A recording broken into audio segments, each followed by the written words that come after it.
वन्दे ब्रह्मपुराधिपं श्रीसहजानन्दं च मूलाक्षरम्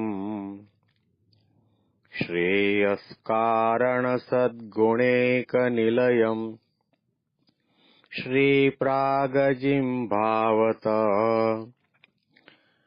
ब्रह्मोपासनधारकं गुरुहरिम् यज्ञं तथा योगिनम्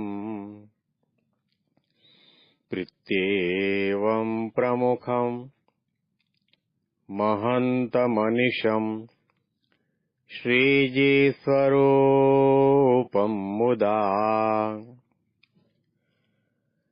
મહિમાનો મહિમા પ્રવચન માળામાં સૌને સાષ્ટાંગ પ્રણામ. જય Swaminarayan. Happy happy happy Rathyatra ઉત્સવ. આજે અષાઢી બીજ છે. ગઈકાલે કચ્છી લોકોનું નવું વર્ષ શરૂ થયું અને આજે આપણે છેલ્લા કેટલાય દિવસોથી 64 પદી સાંભળી રહ્યા છીએ. આજે આપણે 64મા પદની અંદર પ્રવેશ કરવાના છીએ. 64 પદી ગ્રંથનું છેલ્લું પદ છે. વૈરાગ્યમૂર્તિ નિષ્કુળાનંદ સ્વામીએ નિષ્કુળાનંદ કાવ્યમાં લગભગ 22 કે 23 ગ્રંથોની રચના કરીને સમાવિષ્ટ કરેલા છે. પુરુષોત્તમ પ્રકાશ, સ્નેહ ગીતા, વચનવિધિ, સારસિદ્ધિ, ભક્તિનિધિ, હરિબળ ગીતા, હૃદય પ્રકાશ, જરજાખ્યાન, હરિસ્મૃતિ, 64 પદી, મનગંજન, ગુણગ્રાહક, હરિવિચરણ, અરજી વિનય, કલ્યાણ નિર્ણય, અવતાર ચિંતામણી, ચિહ્ન ચિંતામણી, પુષ્પ ચિંતામણી, લગ્ન શુકનાવળી, યમદંડ, વૃત્તિ વિવાહ, શિક્ષાપત્રી અને ભક્ત ચિંતામણી, આવા 23 ગ્રંથો એના રચયિતા વૈરાગ્યમૂર્તિ નિષ્કુળાનંદ સ્વામી છે.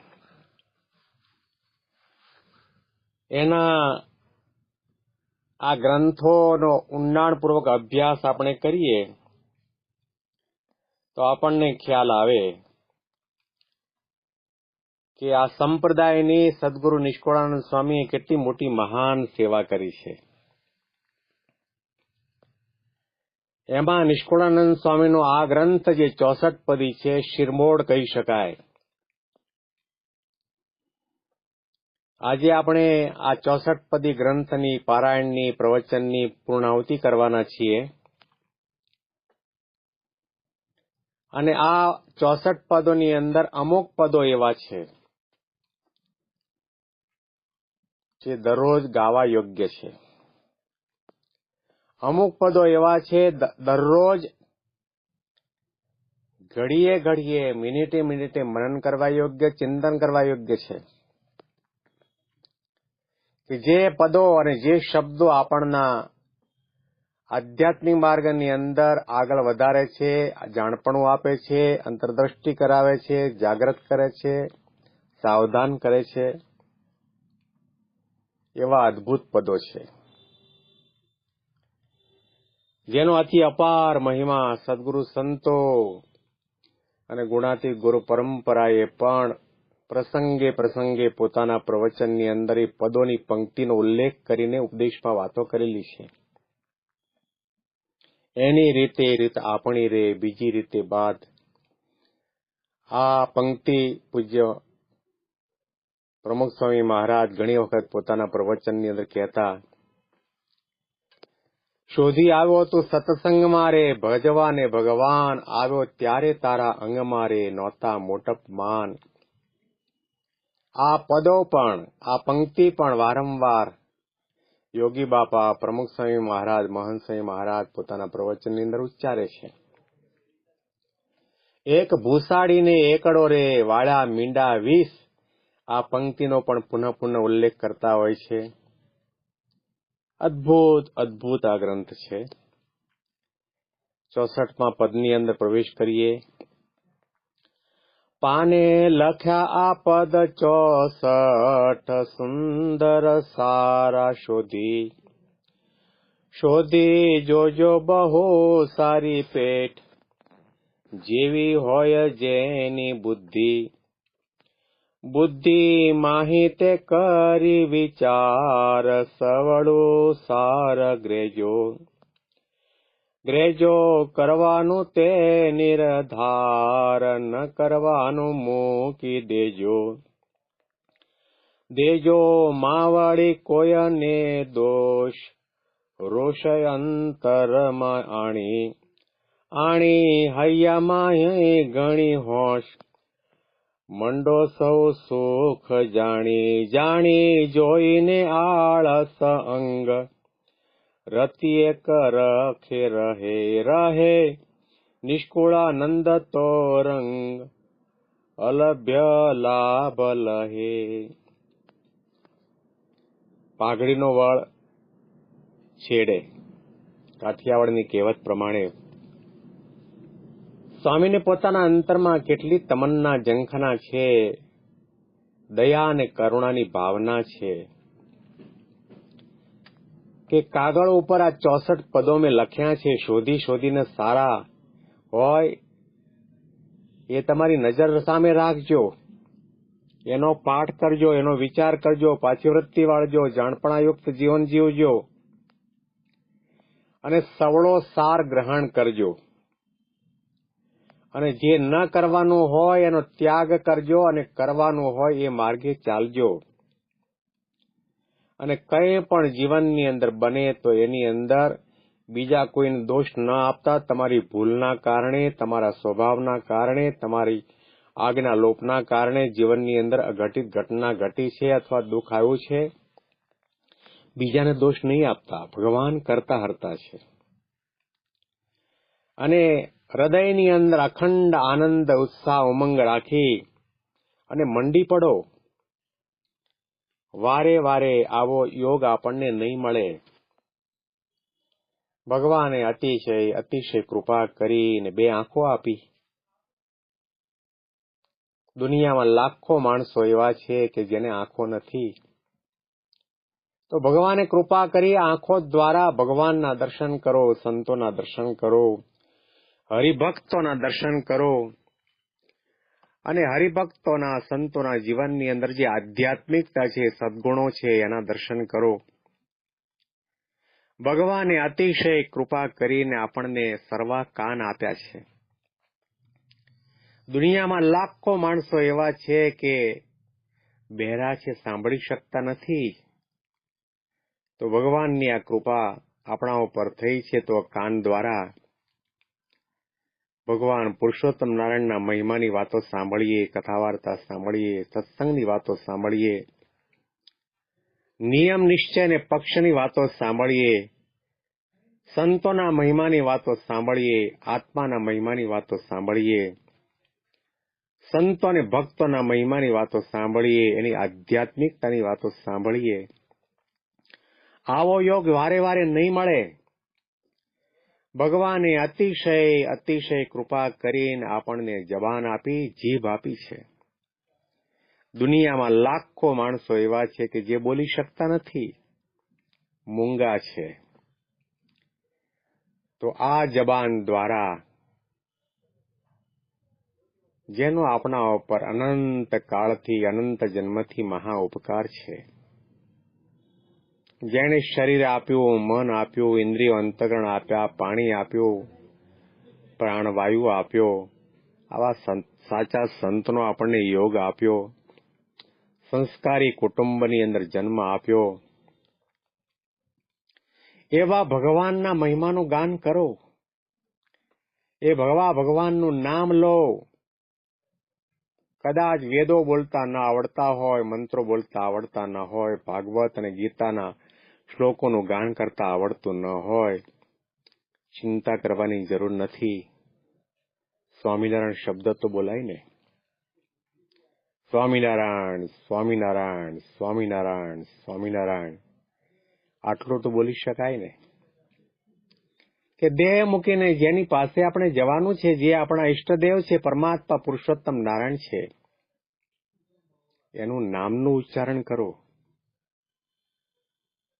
પણ જીવ ક્યારેય પણ આ માર્ગની અંદર પાછી વૃત્તિ વાળીને વિચાર નથી કરતો. 24 કલાકના સમયની અંદર કેટલી વખત ન બોલવાના શબ્દો બોલે, કેટલી ઉટાંગ પુટાંગ વાતો કરે, દુનિયાની વાતો કરે, રાજકારણની વાતો કરે, રમત ગમતની વાતો કરે, નાટક સિનેમા ભાંડ ભવાઈની વાતો કરે. એ જબાન દ્વારા ભગવાનનું નામ ન લઈ શકે તો એક કવિની પંક્તિ યાદ આવે. કટાક્ષની અંદર કહ્યું છે કે હે પ્રભુ, કાળા કાળા વાદળમાં પણ તે કેવી સુજનતા આપી. હે ભગવાન, તમે અતિશય કૃપા કરીને આ કાળા કાળા વાદળમાં કેટલી સજ્જનતા આપી છે કે ઉપર આકાશની અંદર રહે છે, પરંતુ લોકોના માટે, જીવજંતુના માટે, પશુ પંખીના માટે, વનસ્પતિના માટે પોતે વરસી જાય છે. સજ્જનતા ઉપકારનું કાર્ય કરે છે. હે પ્રભુ, કાળા કાળા વાદળમાં પણ પ્રભુ તે કેવી સુજનતા આપી, અને આ પથ્થર જેવા પથ્થરમાં પણ પ્રભુ તે ગંગા આપી. ગંગાની ઉત્પત્તિ પથ્થરમાંથી, હિમાલયમાંથી છે. એ કેટલાના મેલને ધુએ છે, કેટલા એના પાપને ધુએ છે, અને વહેતી જ રહે છે, સમુદ્ર સુધી વહેતી જ રહે છે. એમાં પણ કેટલી સજ્જનતા છે, એનામાં કેટલી પરોપકારની વૃત્તિ છે.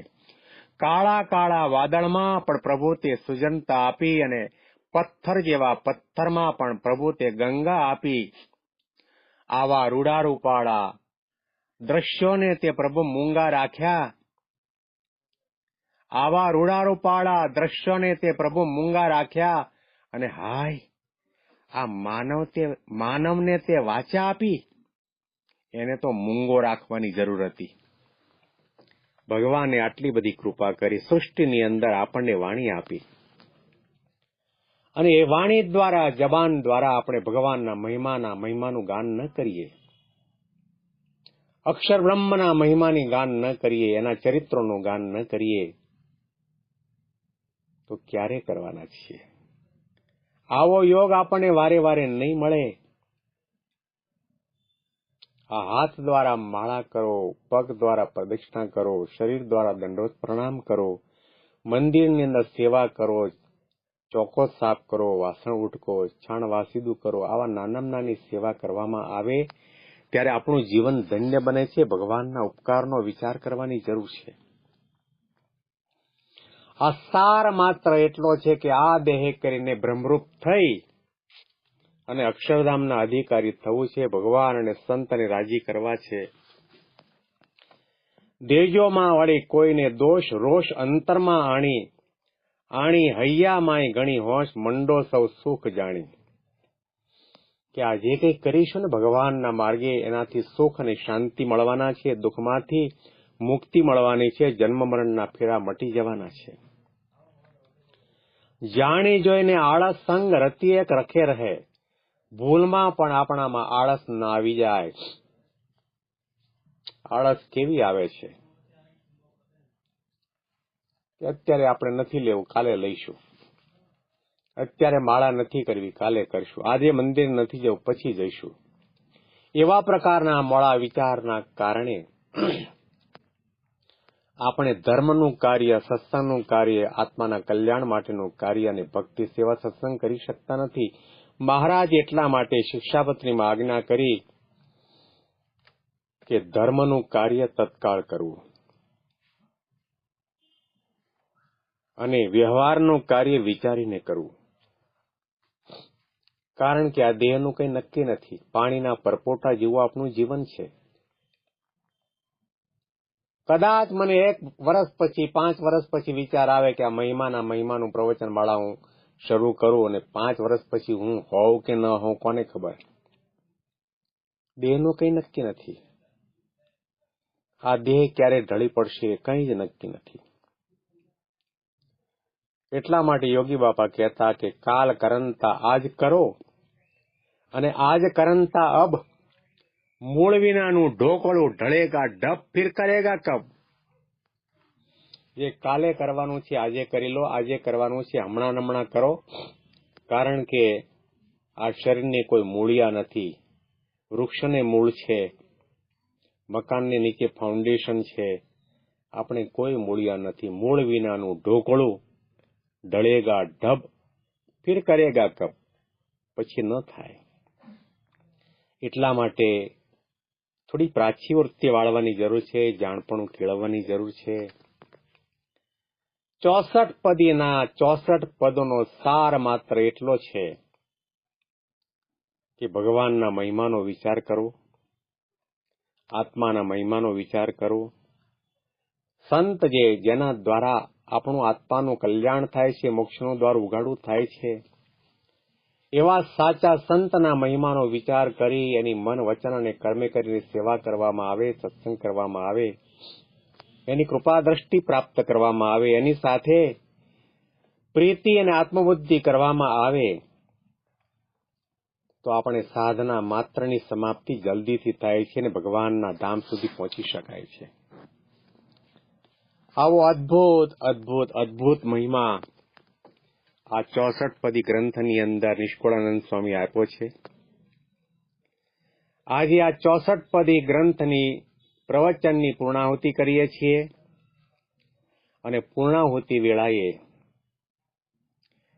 આ ગ્રંથના રચયિતા વૈરાગ્ય મૂર્તિ નિષ્કુળાનંદ સ્વામીને આપણે સૌ સેંકડો સંતો, હજારો હરિભક્તો હૃદયથી સાષ્ટાંગ પ્રણામ કરીએ છીએ.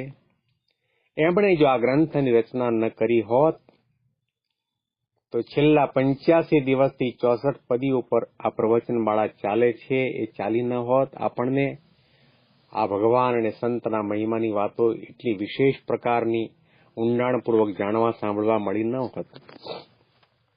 તો સદગુરુ વૈરાગ્ય મૂર્તિ નિષ્કુળાનંદ સ્વામીને પ્રણામ કરીએ છીએ, અભિનંદન કરીએ છીએ.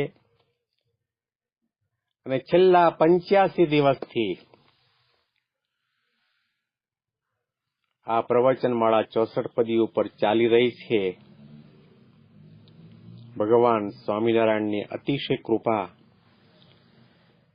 અને આપણા સૌના પ્રાણ પ્યારા લાડીલા મોક્ષના દાતા ગુરુ એવા પ્રમુખ સ્વામી મહારાજ, જેમણે મને ખૂબ પ્રેમ આપ્યો, ભણાવ્યો, ગણાવ્યો, મોટો કર્યો,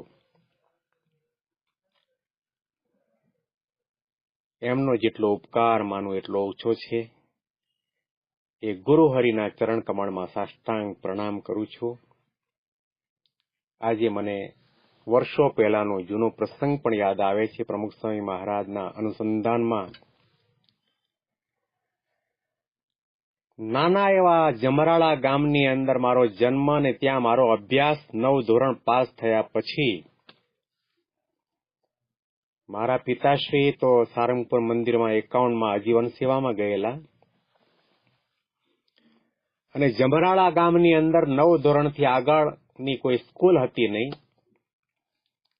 એટલે મારા પિતાજી દેવશીભાઈ મહેતાજી તરીકે સંપ્રદાયમાં સૌ કોઈ અમને પહેચાને છે, જાણે છે. જીવનના છેલ્લા સાલ સુધી 50 વર્ષ સુધી એમણે સારંગપુર મંદિરની અંદર પૂજ્ય પ્રમુખ સ્વામી મહારાજ, યોગી બાપા અને સંત સ્વામી મહારાજની આજ્ઞાથી સેવા કરી અને ત્યાં જ દેહનો ત્યાગ કર્યો. એમણે પ્રમુખ સ્વામી મહારાજને પ્રશ્ન કર્યો કે હવે આનો 9 ધોરણ પાસ થયો છે અને એનાથી આગળની સ્કૂલ ગામમાં છે નહીં, તો આગળનો અભ્યાસ કરવા માટે આને ક્યાં મૂકવો? પ્રમુખ સ્વામી મહારાજે તે વખતે પિતાજીને કહેલું કે તમારે એની ચિંતા કરવાની જરૂર નથી, એ અમારો છે અને અમે એને ભણાવશું. આ પ્રસંગ એટલો અદ્ભુત છે. પ્રમુખ સ્વામી મહારાજે આ પ્રકારના શબ્દો કહ્યા અને મને આજ્ઞા કરી કે તમારે ગોંડલ ગુરુકુળની અંદર ભણવા આવવાનું છે. ને 1966ની સાલમાં ગોંડલમાં યોગીજી મહારાજ નામનું જ્ઞાન જીવનદાસજી ગુરુકુળની સ્થાપના થઈ, ઉદ્ઘાટન થયું અને સૌથી પહેલા વિદ્યાર્થી તરીકે પ્રમુખ સ્વામી મહારાજે મને ત્યાં આગળ ભણવા માટે મૂક્યો.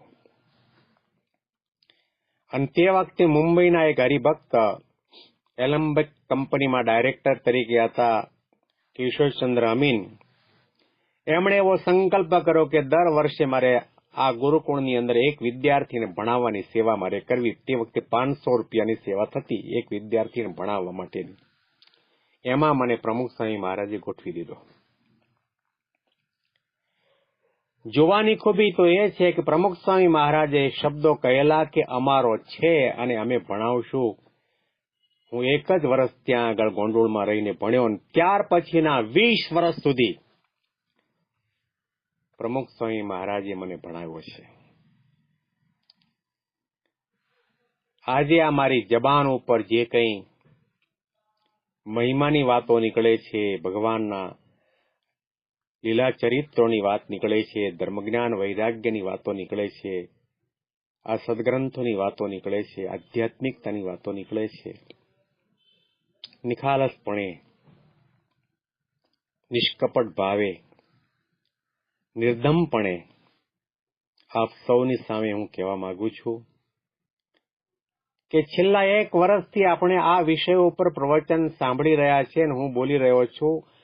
હું હંમેશના માટે પ્રતિક્ષણ એ પ્રકારના જાણપણા યુક્ત વર્તું છું. મને ખ્યાલ છે કે આ બધું બોલવા વાળો હું નથી, પરંતુ મારો ગુરુ પ્રમુખ સ્વામી મહારાજ છે, ભગવાન સ્વામિનારાયણ છે. પૂજ્ય મહંત સ્વામી મહારાજને જયારે 100 પ્રવચનો અર્પણ કર્યા અને તે વખતે મહંત સ્વામી મહારાજે વાણી દ્વારા આશીર્વાદ આપેલા કે જ્યાં સુધી આ પ્રવચન માળા ચાલુ રહે ત્યાં સુધી ચાલુ રાખજો. અને બીજા 200 પ્રવચન અર્પણ કર્યા ત્યારે એમણે કહ્યું કે અમે બહુ રાજી છીએ, આશીર્વાદ છે, બાપાના આશીર્વાદ છે, અમારી પ્રાર્થના છે અને નિશ્ચયનો ડંકો વાગશે. આ સત્પુરુષની આજ્ઞાથી આ બધું કાર્ય થઈ રહ્યું છે. એમાં કોઈ મારી મહાનતા, મહત્તા, વિદ્વતા, આવડત, કળા, ચતુરાઈ નથી. ગુરુ હરિ પ્રમુખ સ્વામી મહારાજ અને મહંત સ્વામી મહારાજના ચરણ કમળમાં સાષ્ટાંગ પ્રણામ કરું છું.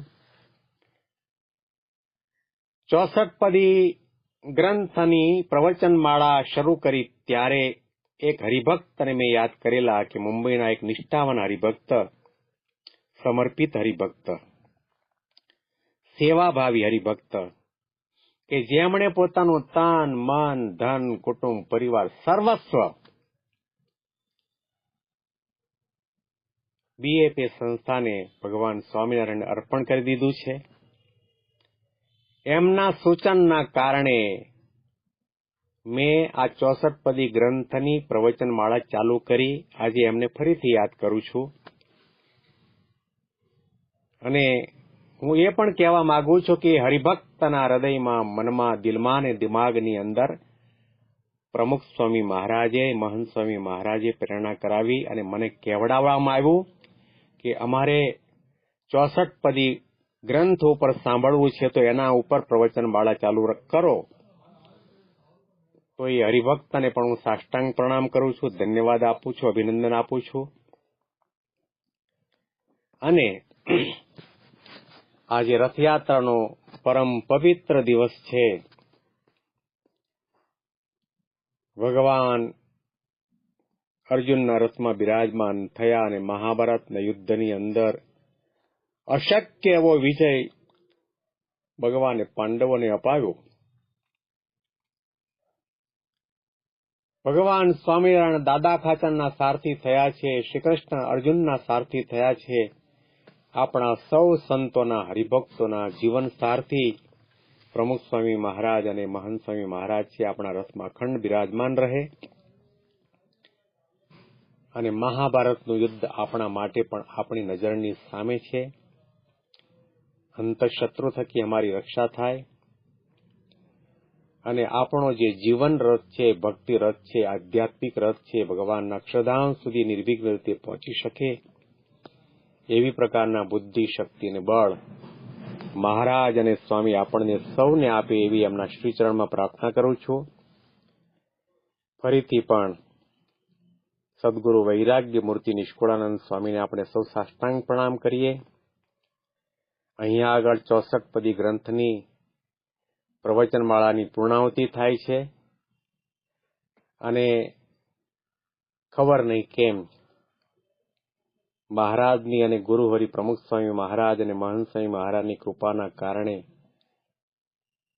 મને એવી પ્રેરણા મળી છે.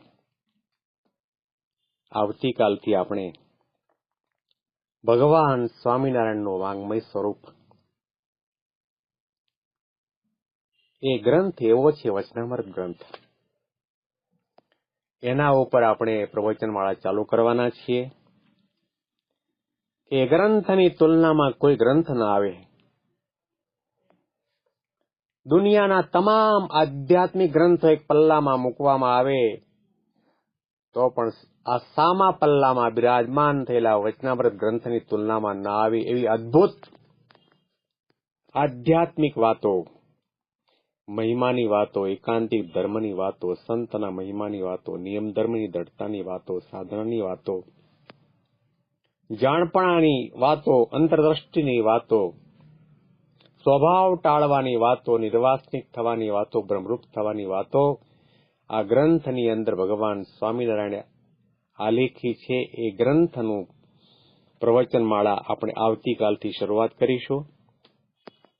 ફરીથી પણ ગુણાતીત ગુરુ પરંપરાને સાષ્ટાંગ પ્રણામ.